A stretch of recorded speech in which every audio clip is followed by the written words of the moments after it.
श्री स्वामी समर्थ. सर्व स्वामी भक्तांचे सेवा मार्ग या चॅनलमध्ये पुन्हा एकदा खूप खूप खूप मनापासून स्वागत आहे. मित्रांनो, देव तुमच्या सर्व इच्छा पूर्ण करो, तुमच्या सर्व मनोकामना पूर्ण करो आणि तुम्हाला आनंदात ऐश्वर्यात ठेवो, अशी मी स्वामी चरणी प्रार्थना करते आणि स्वामींना त्रिवार वंदन करून व्हिडिओला सुरुवात करते. देव म्हणतात, तुम्ही तुमच्या आयुष्यात, तुमच्या जीवनात यशाच्या प्रगतीवर असाल तर तुमच्यासोबत असे काही घडत असेल की जेव्हा तुम्ही प्रत्येक वेळेस नवीन चूक करत आहात, तर नक्कीच समजा तुम्ही प्रगतीच्या मार्गावर आहेत. आयुष्यात जिंकला तर असे जिंकाल की जणू जिंकण्याची सवयच आहे आणि हराल तर असे हरा की जिंकून कंटाळा आल्याने हा गंमत म्हणून हरलो आहे. आयुष्यात एवढे प्रयत्न करा, एवढे कष्ट करा की तुम्ही पाहिलेले प्रत्येक स्वप्न हे साकार झाले पाहिजेत, ते सत्यात उतरले पाहिजे. त्यासाठी तुम्हाला सर्वात मोठे यश प्राप्त करावे लागेल, खूप प्रयत्न करावे लागतील. मोठे यश निराशेनंतरच मिळत असते.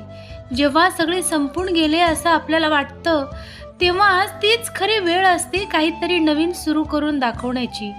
देव म्हणतात, कठीण काळात सतत स्वतःला सांगा की शर्यत अजून संपलेली नाही, कारण मी अजून जिंकलेलो नाही आणि पुन्हा नव्याने सुरुवात करा. जर तुम्ही निराश होऊन बसाल तर तुम्ही पुन्हा कधीही तुमची स्वप्न पूर्ण करू शकणार नाहीत. खेळात हरलेला माणूस पुन्हा नव्याने उठून जिंकण्याची उमेद ठेवू शकतो, पण मनाने हरलेला माणूस ना कधी उठू शकतो ना कधी कुठल्या खेळामध्ये तो जिंकू शकतो. जीवनामध्ये जिंकू शकत नाही. समुद्रातील तुफानापेक्षा मनातील मादळे अधिक भयानक असतात. देव म्हणतात, माझा जन्म कुठे व्हावा, कोणत्या जातीत व्हावा, कोणत्या धर्मात व्हावा, माझे आईवडील कसे असावेत, हे माझ्या हाती नाही. त्यामुळे त्याबद्दल तक्रार करत बसण्यापेक्षा मी निसर्गाने मला दिलेल्या क्षमतांचा सकारात्मक विचार करून मी माझे जीवन नक्कीच सुखी करू शकतो, अशी इच्छा तुमच्या मनामध्ये ठेवा. कधीतरी मला कोणत्या तरी प्रकारचे दुःख मिळणारच आहे याची जाणीव ठेवून तुम्ही आसपासच्या माणसाशी जमेल तशी मदत करायला शिका. किंवा पुरुष काळा व्हावा किंवा गोरा व्हावा, माझे शरीराची ठेवण, सर्व अवयव ठीकठाक असणे हे देखील माझ्या हाती नसते. मात्र जे काही मिळाले आहे त्याची निगा राखणे, ती योग्य काळजी घेणे, ते नक्कीच तुमच्या हाती आहे.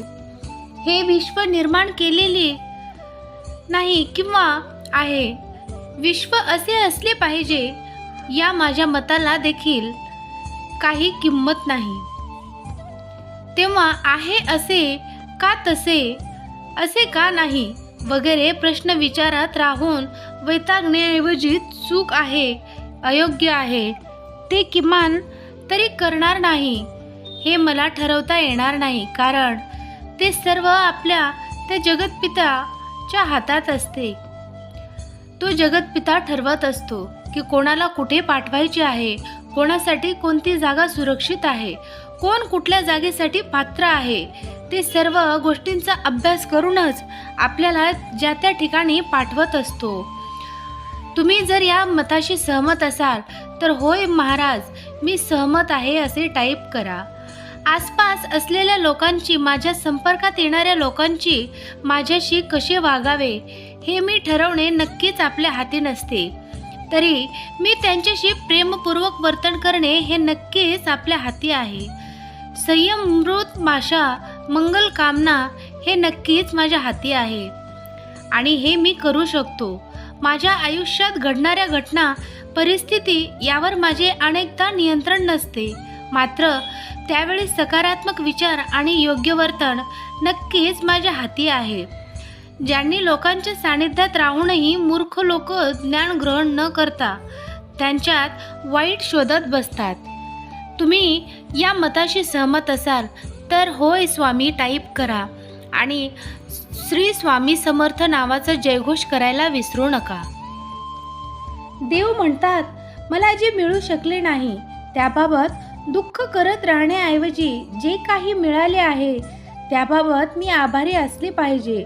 मग अधिक चांगले सुंदर करण्यासाठी हातभार लावण्याची संधी मला जेव्हा जेव्हा मिळेल तेव्हा मी ती संधी गमावता कामा नये. देव म्हणतात, हे विश्व मी निर्माण केलेले नाही किंवा हे विश्व कसे असले पाहिजे या माझ्या मताला देखील काहीही किंमत नाही. तेव्हा हे असे का, ते तसे का, असे का नाही वगैरे प्रश्न विचारत राहून वैतागण्याऐवजी जी चूक आहे, अयोग्य आहे ते किमान की मी तरी करणार नाही हे मला ठरवता येईल. हीही नसे थोडके. देव म्हणतो, तू कसली चिंता करू नकोस. प्रत्येक गोष्टीला माझे स्वामी महाराज आहेत असे मनाला सांगत जा आणि सर्व चिंता माझ्यावर सोपव आणि तू चिंतामुक्त हो. चिंता म्हणणे आयुष्याची चिंता होण्यासारखी आहे. आयुष्य खूप सुंदर आहे, त्याला कठीण बनवू नकोस. आयुष्य एक कोडं आहे, एक परमात्म्याची माया आहे. त्यातील दुःखांना सत्य समजून त्यामध्ये आसक्त होऊ नकोस. सर्व स्वामी भक्तांनी जेथे आहात तेथे डोळे बंद करून फक्त एकदा मनापासून श्री स्वामी समर्थ नावाचा जयघोष करा. माझ्या बाळा, एक गोष्ट नीट समजून घे. अडचण आयुष्यात नव्हे तर त्या आपल्या मनात असतात. तू ज्या दिवशी तुझ्या मनावर विजय मिळवशील त्या दिवशी तुझ्या आयुष्यातून सर्व अडचणी दूर झालेल्या असतील आणि तू आनंदी आणि सुखी असशील. म्हणून आयुष्यातील अडचणींना कितीही कंटाळून बसायचं हे तुझं तू ठरव. प्रेम, विश्वास, त्याग आणि समर्पण या 4 गोष्टी त्याच व्यक्तीसाठी बाळगाव्यात जी व्यक्ती आपल्या पाठीमागे सुद्धा आपल्याशी प्रामाणिक असते. जीवनात अशक्य असं काहीच नाही.